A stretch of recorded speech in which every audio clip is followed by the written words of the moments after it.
Salve, salve, gente boa! Eu sou o professor Euclides, essa é a Escola Teófilos. Bem-vindos ao nosso canal, bem-vindos a mais um Catequese Ponto a Ponto. O ponto de hoje é o ponto 59, que vai nos falar da importância de Abraão na história da salvação. Este ponto está situado na primeira parte da profissão de fé, primeira seção, Eu Creio, Nós Cremos, capítulo 2, Deus ao Encontro do Homem, artigo 1, A Revelação de Deus, segunda etapa da revelação, Deus elege Abraão. Então o tema aqui é a eleição de Abraão. Nesse ponto, vamos começar a tratar deste tema. O ponto 59 nos diz o seguinte: para reunir a humanidade dispersa, Deus escolhe Abraão, chamando-o para deixar sua terra e sua família e a casa de seu pai. Gênesis 12:1. Para o fazer Abrão, quer dizer, pai de um grande número de nações. Isso está em Gênesis 17:5. Em ti serão abençoadas todas as nações da terra. Gênesis 12:3. Então, nós temos essas notas, nós temos esses textos bíblicos que ornamentam esse ponto número 58. Mas qual a fundamentação real dessa argumentação? Bom, o ponto 59 do Catecismo, ele enfatiza como Deus escolhe as pessoas. De maneira especial, escolhe um homem específico para estabelecer uma aliança que reuniria toda a humanidade dispersa.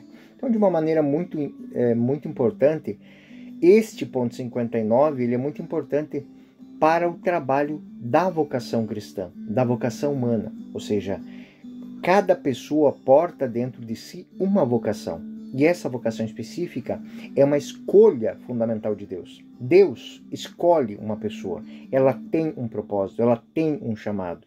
Cabe a ela responder. Essa escolha é fundamental na narrativa dentro da Sagrada Escritura, na narrativa bíblica. E também na teologia cristã. Uma vez que esta narrativa bíblica, que esta narrativa fundamental voltada para a vocação, marca sempre o início de um projeto. No caso aqui, o início do povo escolhido. Consequentemente, a preparação para a vinda do Messias, Cristo Jesus. Então, o chamado de Abraão, como entendê-lo?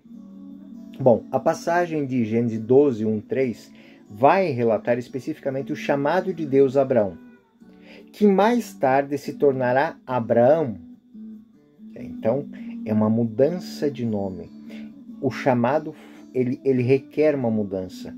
Quando, na vida religiosa, os consagrados, os leigos que se consagram a Deus pelos votos de pobreza, obediência, castidade, os preceitos, os conselhos evangélicos, a maioria das congregações antigas, e talvez algumas mais modernas ainda guardem isso, havia uma mudança, uma troca no nome. Isso tudo fundamentado exatamente nisso, que a vocação, ela imprime um caráter transformador na vida da pessoa. Também, a mesma coisa acontece com o batismo. Muitos cristãos que se converteram de outras religiões, eles tomaram um novo nome.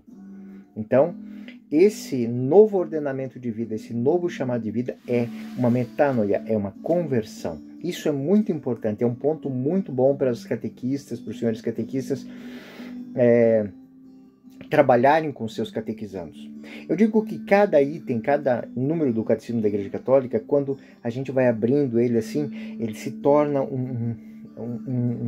ele nos dá um panorama totalmente diferente. Então eu posso falar de inúmeros temas que vão se coligar, que vão se correlacionar dentro do Catecismo da Igreja Católica com a Sagrada Escritura, com a teologia da Igreja, com os documentos pontifícios, com a teologia dos padres da Igreja. E tudo isso faz com que um pequeno tema do Catecismo, às vezes, possa preencher todo o ambiente de uma reunião de estudo catequético. Então, voltando aqui ao nosso tema, o chamado de Abraão, esta passagem de Gênesis 12:1-3 relata o chamado de Abraão que tem uma mudança de vida, tem uma transformação e se torna, inclusive pelo nome Abraão. Deus, então, ele ordena que ele faça uma mudança, ele faça um caminho, ele saia da terra natal, saia do meio de sua família e, em troca, uma promessa. Ele promete que ele será pai de uma grande nação e que todas as nações circunvizinhas, todas as nações da terra serão abençoadas nele.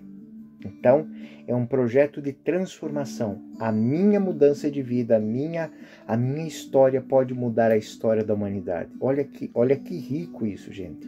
Porque isso traz uma dignidade para cada chamado, para cada vida que vem ao mundo, né? Quem imaginaria que um pastor de ovelhas da terra de Canaã, né? Da terra, um arameu errante, fosse ser o pai de muitos povos. Então, quando nós olhamos para cada criança, quando nós olhamos para cada mãe gestante, nós temos que lembrar que ali existe uma promessa. Talvez, quando nós olhamos para essas realidades, nós vamos ver que cada criança, ela foi chamada à vida com um propósito.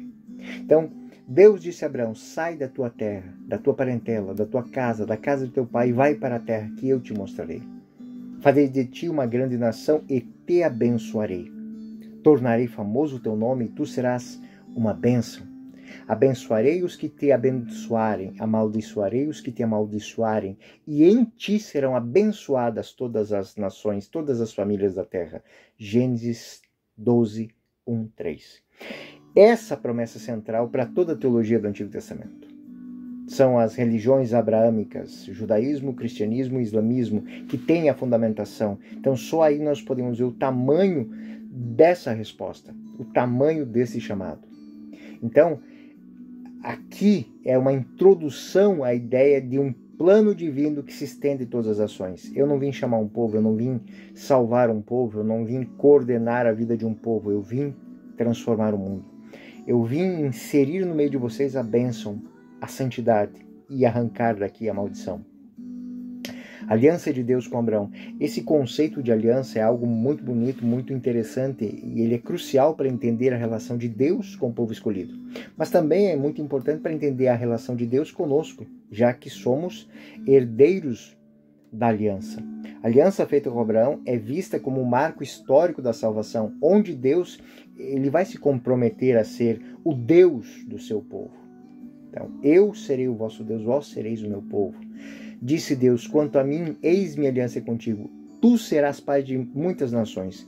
Não te chamarás mais Abrão, mas Abraão, porque por pai de muitas nações te constituí. Gênesis 17, 4. E essa relação ela é ratificada dentro desse texto, onde Deus muda o nome, simbolizando que lhe dá um novo chamado, lhe dá uma nova vida, lhe dá um propósito, lhe dá uma nova identidade. E agora ele é pai de muitas nações. Esse incluir as nações, como é que a gente entende isso dentro desse ponto que a gente está trabalhando aqui? Bom, a promessa de que em ti serão abençoadas todas as nações da terra é algo muito importante.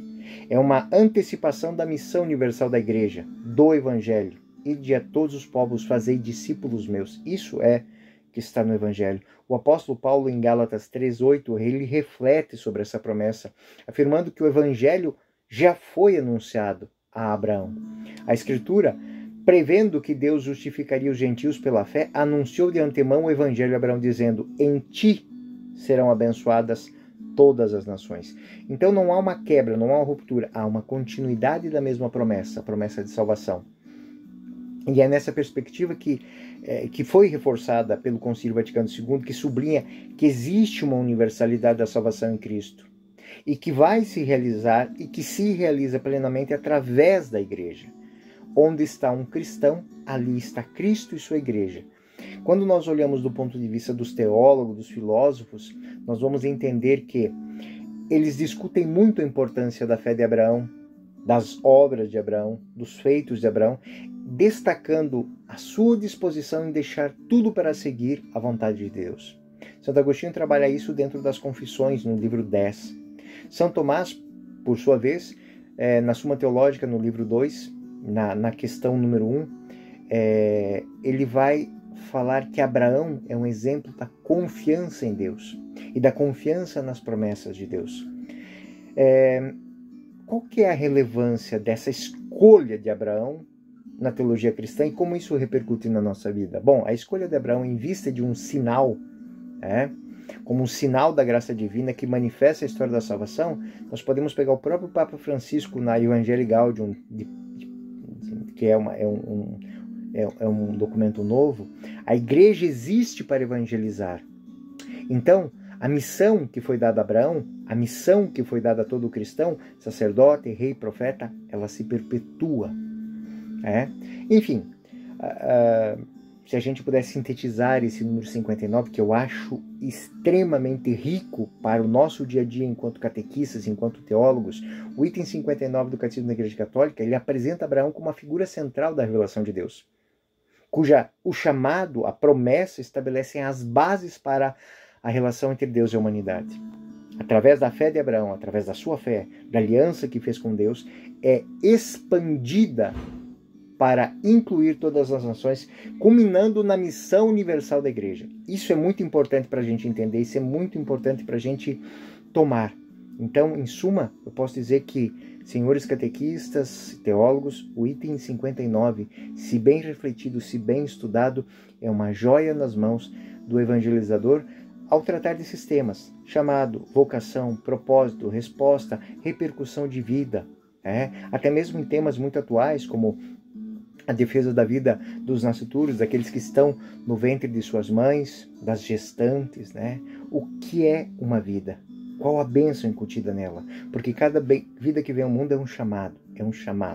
E esse chamado é muito importante. Quem diria que um arameu errante pudesse ser pai de tantas nações? Quem imaginaria que este filho que está aí no ventre dessa menina que está aí dentro da sua sala de catequese é tão importante? Então, através das palavras que o ponto 59 de todas as citações bíblicas que estão aí, usem ele com muito carinho e devoção. Muito bem, gente boa. Essa é a Escola Teófilos. Este foi mais um Catequese Ponto a Ponto. Eu sou o professor Euclides. Fiquem com Deus. Até o próximo ponto.